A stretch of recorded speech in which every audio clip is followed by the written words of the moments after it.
मिलावटखोरी रोकने और मिलावटखोरों पर कार्रवाई करने के लिए सरकार कितनी गंभीर है, इसका अंदाजा जबलपुर में डिविजनल फूड टेस्टिंग लैब के हालातों को देखकर समझा जा सकता है। तकरीबन 2 साल पहले 3.5 करोड़ रुपयों की लागत से जबलपुर में डिविजनल फूड टेस्टिंग लैब की इमारत बनकर तैयार है, लेकिन आज तक इसे खोला नहीं गया है। इस फूड टेस्टिंग लैब के अंदर का नज़ारा मैं आपको दिखाता हूँ कि तमाम मशीनों सहित साजो सामान जो है यहाँ पर आ चुका है, लेकिन सवाल है कि यहाँ तक पर अभी तक स्टाफ का डिप्लॉयमेंट जो है, नियुक्ति जो है वो नहीं की गई है।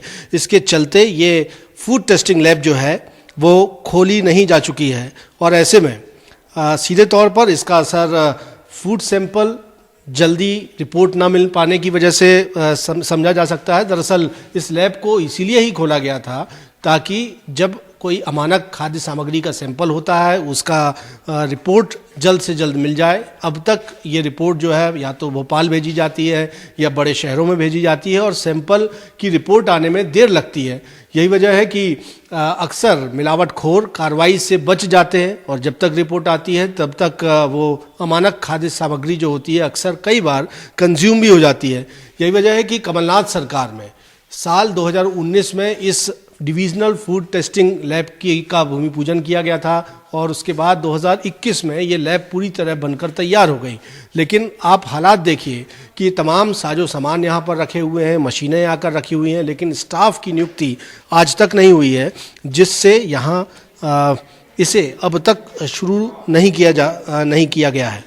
और आज भी जो फूड के नमूने होते हैं खाद्य सामग्री के, वो जब भोपाल भेजे जाते हैं तो उनकी रिपोर्ट आने में कम से कम 20 दिनों का वक्त लग जाता है।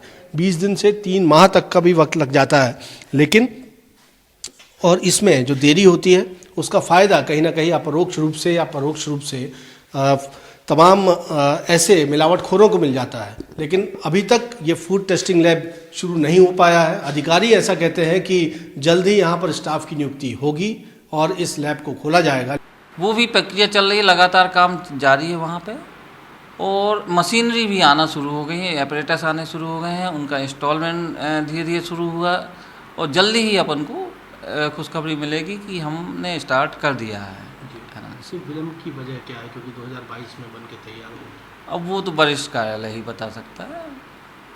क्विक रिपोर्ट्स आना शुरू हो जाएंगी, जल्दी से परिणाम आना शुरू हो जाएंगे, जल्दी केस हम लगाना प्रारंभ कर देंगे। बहुत जल्दी निर्णय दिखने लगेंगे।